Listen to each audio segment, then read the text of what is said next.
Good evening. It's Friday, August 14th, 7:34 p.m. or almost as we said it. It's time to look at the latest numbers and the latest news and reports. Like I said before, it's been a busy week. A lot is happening, and I've been busy trying to put together all this information. So as you can see, the graph, the daily cases it did exactly what I told you it would do. Turn to one graph. The deaths, it'll eventually turn into that. Just it's a slower climb, but it'll get there. So for today, and again, I'll say it time and time again, these numbers are unreliable, they are inaccurate, they are suppressed, they are manipulated. Don't depend on these numbers. So globally, new cases 277,000 new cases.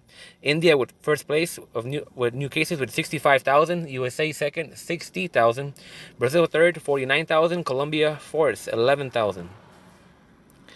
And then fifth place is just like a bunch of countries competing for fifth place. And in terms of deaths, we have 5,700 new deaths. We have 1,120 new deaths in the USA, 1,007 new deaths in Brazil. India is third with 990 new deaths. Mexico is fourth with 627. We'll go USA state by state. People are saying that cases in the US are dropping. Well, I would argue that it's a decrease in testing and also in suppressing information. And I mean, take it from me. I'm somebody that has no education in the sciences. I'm not a doctor. I'm not an expert in anything. I'm just a person with too much free time on my hands, and I can debate against actual doctors because they just the difference between me and them is that they rely too much on official data, whereas I can read between the lines. And many times, and I would say in the most effective ways, street smarts beats book smarts because relying on official data is just you get misled when you look at the amount of cover-ups, and we're gonna go over it. I have a massive cover-up story coming out of England today, California. We're gonna get into it. The USA, California had the most new cases. Keep in mind they have a backlog thing going on. They have 10,000 new cases. Texas second with 8,000 new cases. Florida third, 6,000. Georgia fourth, 3,000. In terms of deaths, Texas is number one with 233. Florida second, 229. California third, 152. And then a big drop with Arizona with 40 new deaths. And yeah, I don't get why these doctors are saying that cases are going down. It's not. It's frustrating. It's frustrating dealing with the misinformation. So the military finally reported 1,000 new cases and 1 death. Veterans 500 new cases, 20 deaths. Prisons getting more cases, 44 new cases, one new death. I think we'll get into San Quentin. It's just horrible what's happening in San Quentin. It shows you that not only is there no herd immunity, attempting to go for herd immunity has a heavy cost, and it's a losing cost. It's a losing cost.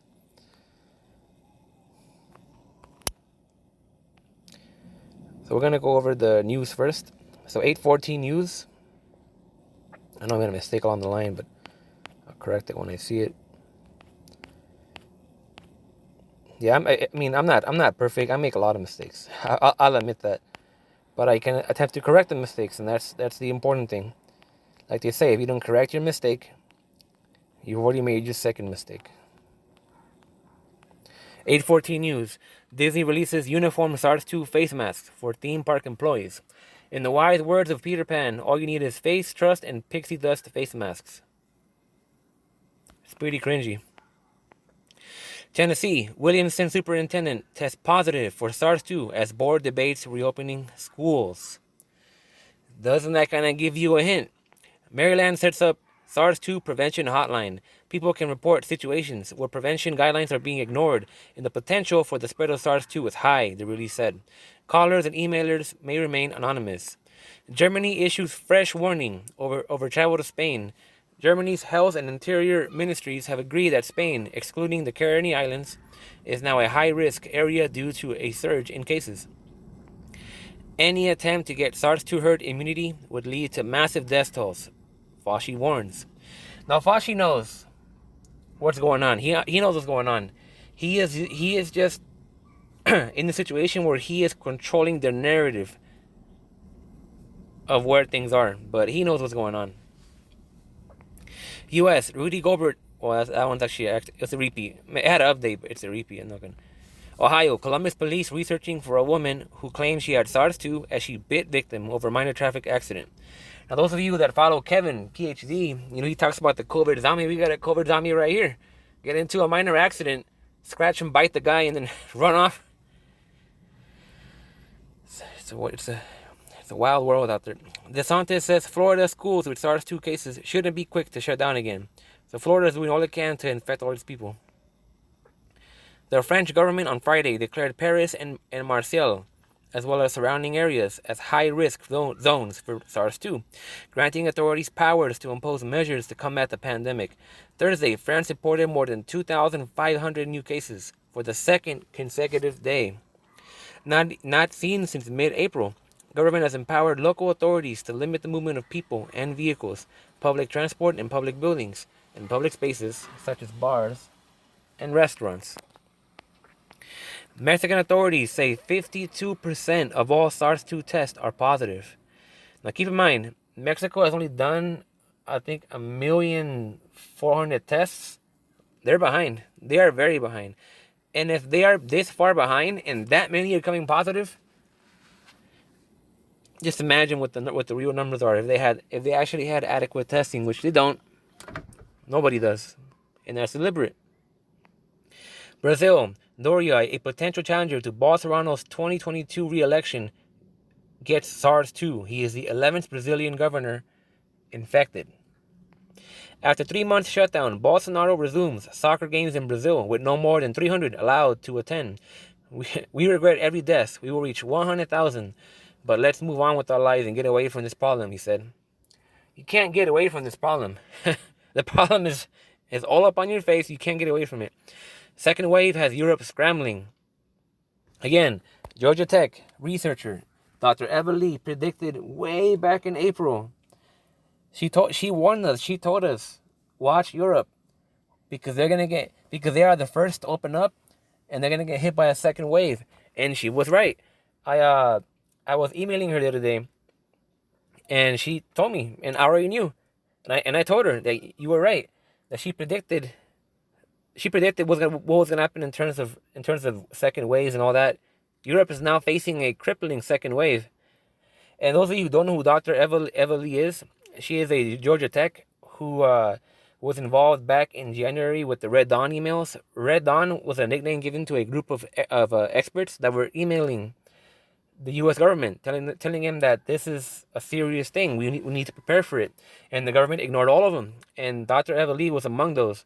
And so what happened was they leaked their emails to the New York Times, and they showed how they pretty much informed the Trump administration what was going on, and they did nothing about it.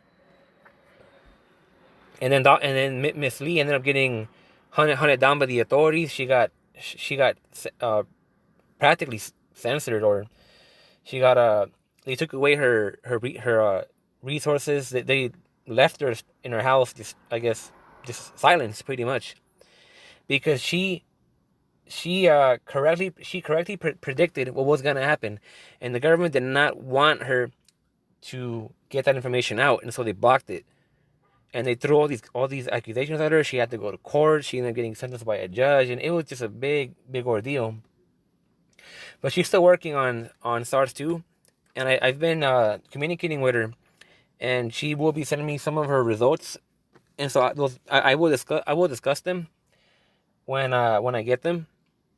Those of you who follow this channel know that I've talked about Miss Lee before in my first report, and then in a more recent report, Message to CVG. So definitely check up Miss Eva Lee. If you go on YouTube and you search Dr. Eva Lee, and you change you go to upload date, she has a Zoom presentation that she made recently, or maybe like 3 months ago, where she pretty much breaks it down what SARS-2 does at a time when nobody really seemed to knew what was going on. So she's just a prodigy. She has a history of working on pandemics and she's very essential towards getting out of this, horrible situation. So I will keep you guys updated on her once she gets back to me. So anyway, second wave has Europe scrambling. In addition to clubs and alcohol-fueled street parties, large family gatherings, usually abounding with hugs and kisses, have been cited as a source of new outbreaks in several European countries. Some of the toughest new measures were announced in Spain, which has recorded almost 50,000 confirmed SARS-2 cases in the past 2 weeks. The health minister, after an emergency meeting, said nightclubs nationwide are ordered to close. Visits to nursing homes will be limited to one person a day for each resident for 20 hours. Thousands of vacationing Britons scrambled to return home Friday to avoid a self-quarantine for 14 days following Britain's decision to reimpose restrictions on France because of case surges. Trains were running out of space.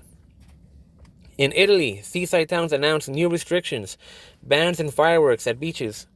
The moves came just ahead of Italy's biggest summer holiday, Ferragosto, which millions of Italians celebrate. Mayor of Anzio banned all overnight access to the beach, while San Felice Circeo, a popular weekend getaway for Romans, ordered masks worn outdoors.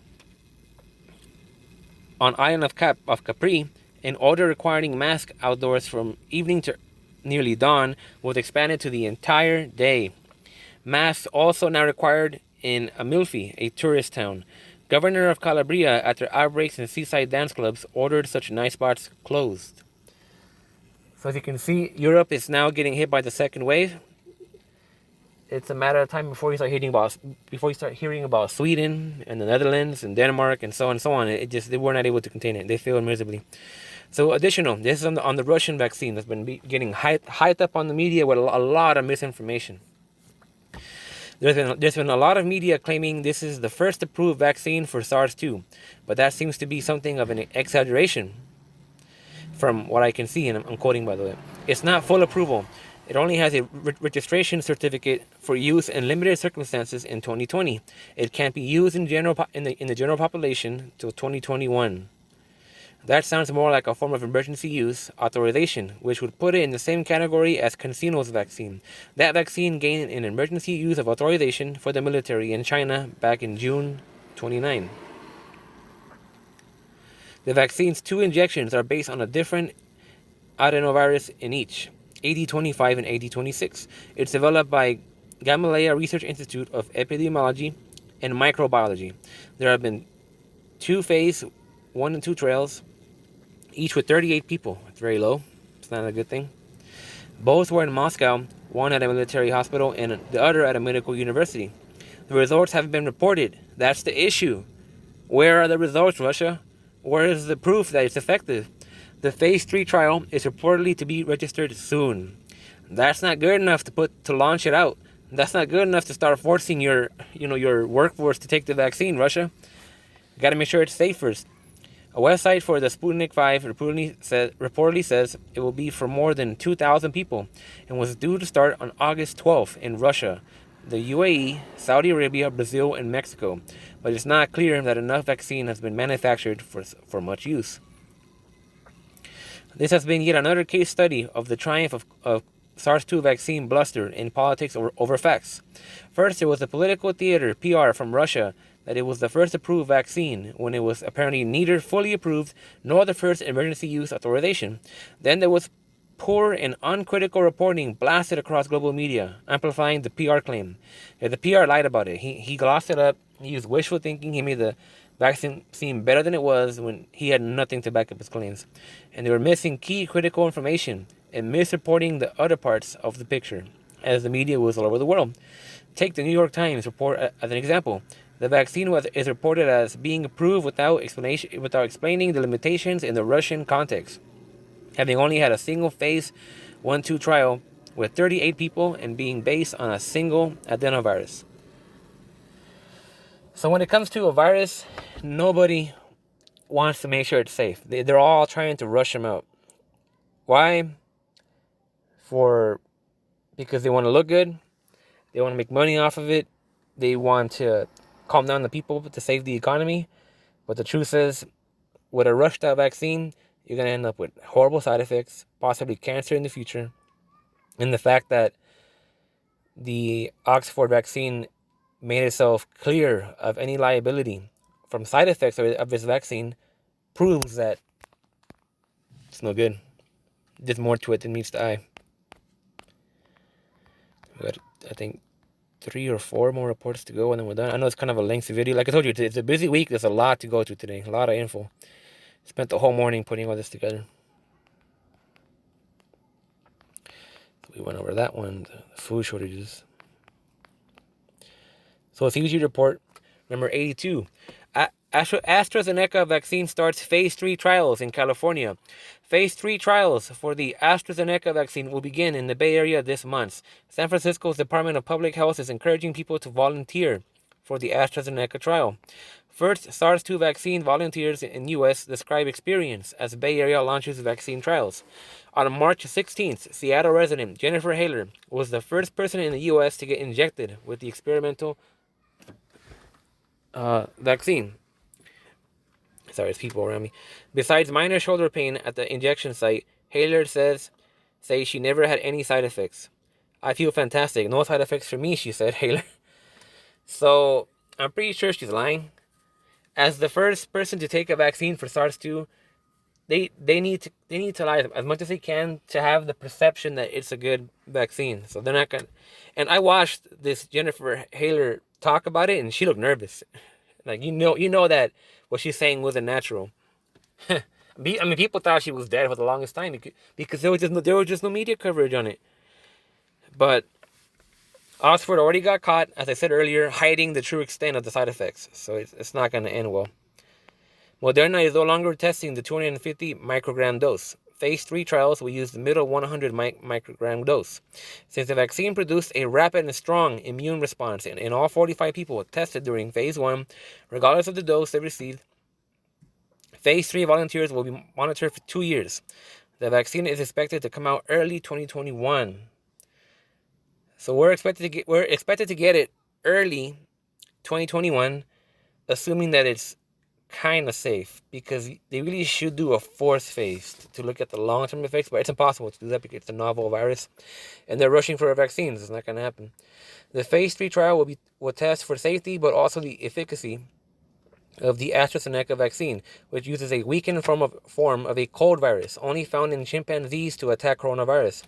What this chimp adenovirus does is it's a carrier to get into the cells, teach them to make just the smallest part of this protein, and train the immune system so that it says, if you ever see anything that looks like this, mark it as foreign and fight it off and kill it. We're training the body to recognize one of these spikes, Dr. Bushbinder said while pointing to an image of the protein spikes on the surface of the coronavirus cell. CVG report number 83, healthcare worker apocalypse. America, more than 900 U.S. healthcare workers have died of SARS-2 and the toll is rising. India, according to the Indian Medical Association, about 99 doctors have died due to SARS-2 in India, while at least 1,302 have tested positive for the virus. With these numbers, the case fatality rate for doctors is accounted to be 7.6%. Now note, it recently went back up to 200 doctors now, dead in India. It went up again. Mexico. 70,000 medical workers have caught SARS-2 in Mexico. 978 have died, almost 1,000, where the pandemic toll is now the 3rd highest worldwide behind the United States and Brazil. 19% of confirmed infections are of medical staff. Staff have had to buy their own equipment, often in informal marketplaces, and of substandard quality, Macias said. Brazil. In the SARS-2 pandemic, Brazil has set a world record for healthcare workers' deaths. And the president and governors are responsible. The country has 30% of the world's fatalities among nurses, a shameful mark. According to the Observatorio de Enfermedad Nurses Monitoring Group, 29,609 nurses, technicians, and assistants have contracted SARS-2. A total of 316 nurses have already lost their lives fighting SARS-2 in Brazil as of July 29th. South Africa. A total of 240 healthcare workers have succumbed to SARS-2 in South Africa, 37 from the private sector and 203 from the public sector. 27,350 healthcare workers are currently infected. Italy. 100 Italian doctors and 30 nurses and nurse assistants died of SARS-2 by the beginning of April. So there's like a 3 months gap, or who knows how many more died. Yemen, almost 100 healthcare workers have died from SARS-2, and that was as of a month ago, I think. So it's unfortunately had to have gone up from there. So that's it. That's the situation. Is like I said before, it keeps getting worse and worse and worse, and we'll see where it goes. It's Friday. It's gonna be slow. It won't pick up again until Tuesday, because that's how the narrative is written. But thanks for watching. If you enjoyed the video, subscribe, hit a bell. If you can help me out in any kind of way, just share the video. Share the video, ask questions. I have made $0 doing all this stuff. I do it all for free because I want people to be informed. I'm, like I was mentioning earlier, I'm going to go back to my old job. It's a retail job. It's not a safe job. I have to do it. I'm running out of money. But anyways, thank you for watching.